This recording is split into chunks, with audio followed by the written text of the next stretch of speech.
Tinya siyoto sei mana koa alaha kapuya asiete ofa asi no mai hoto onga io kae mai fa'a no iwo fonga.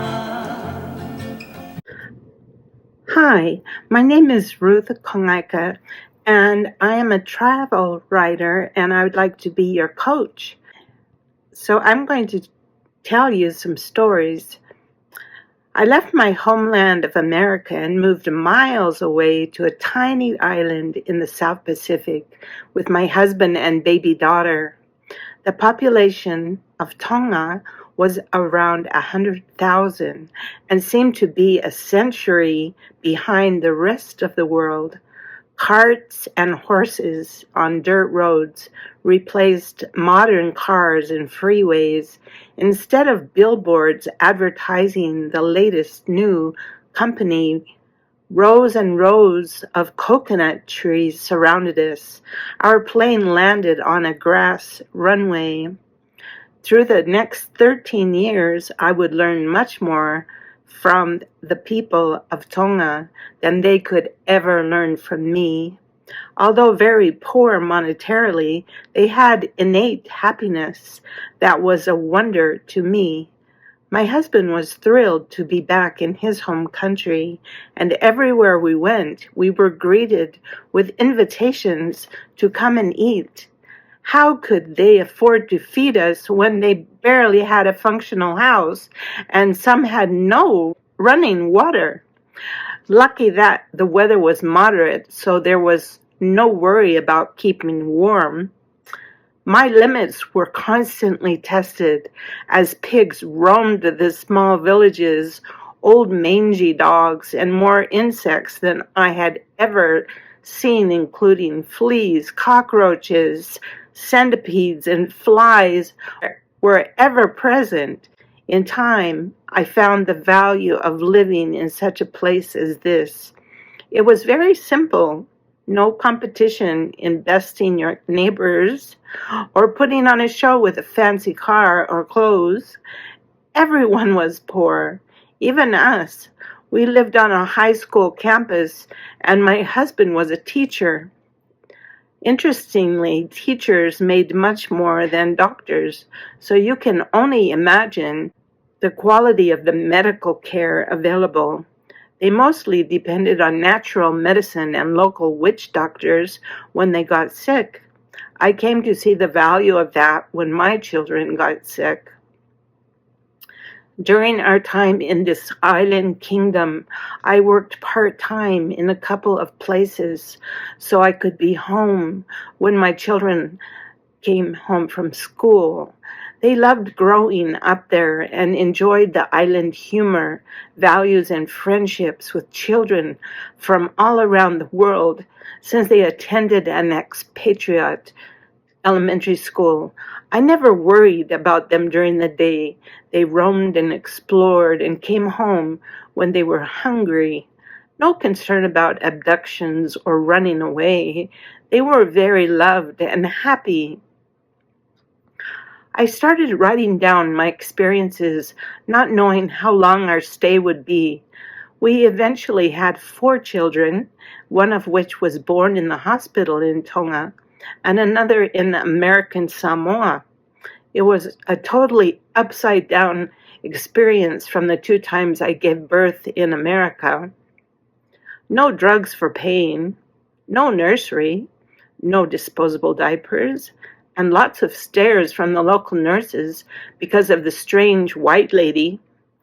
I went home sicker than when I had entered the hospital with a high fever. My baby was also covered with impetigo from a less than sterile environment.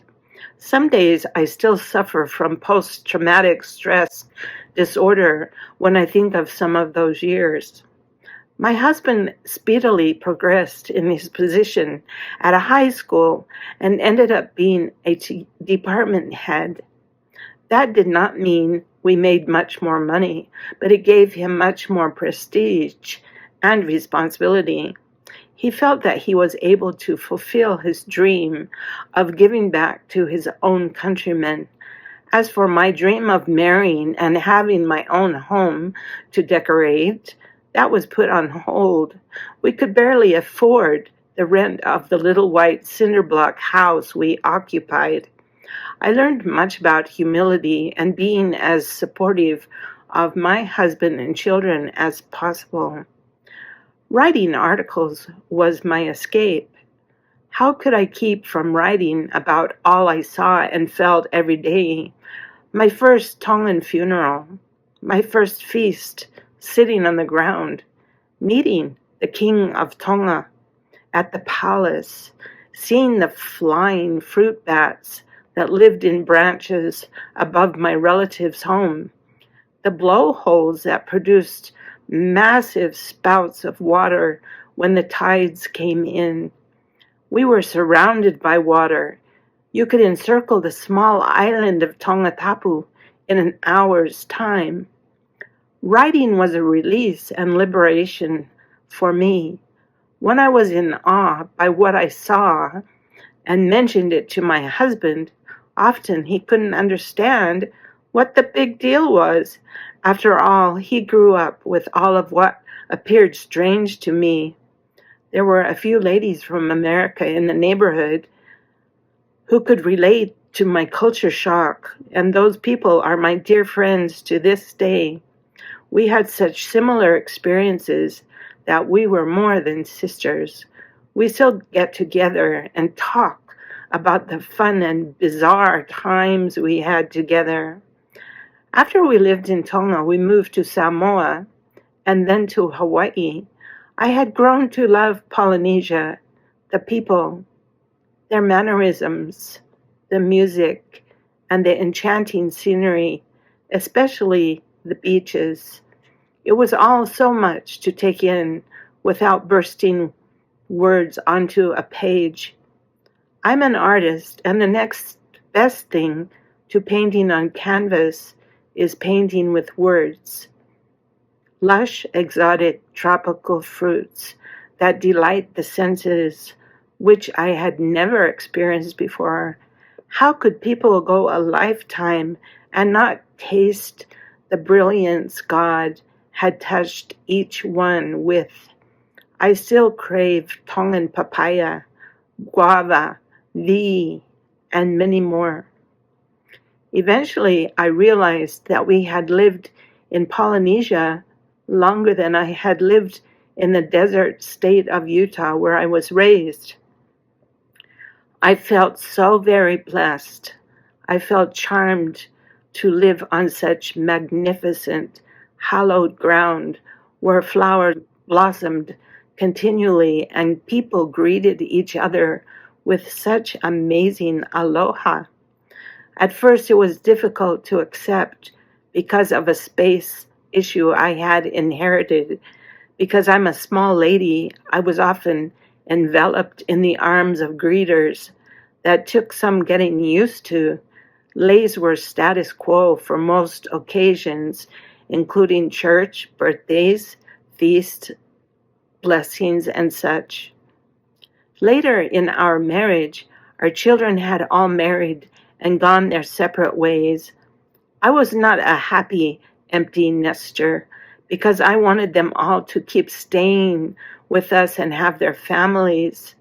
They all did stay with us for a while until their first child arrived, but then tore my heart out as they left to find their own family missions in life. They all eventually ended up living in the state of Utah, where I had grown up. By then, many Polynesians had also migrated there, and I was pulled back and forth between the two cultures. All this time, I kept writing and have been given opportunities to write for publications including Beyond Honolulu and Beachcomber Peter Travel Adventures. I shared many of my experiences and actually got paid for it. I started a couple of blogs, polynesianmaiden.blogspot.com, tropicalartblog.blogspot.com, mostly about my experiences. I also wrote for several sites that paid a pittance, but it kept my PayPal account alive. Several years ago, I started writing for hubpages.com. It was an excellent experience, but my topics were all over the place. Experts advised trying to find a niche for my writing and then look for publications that needed articles about it.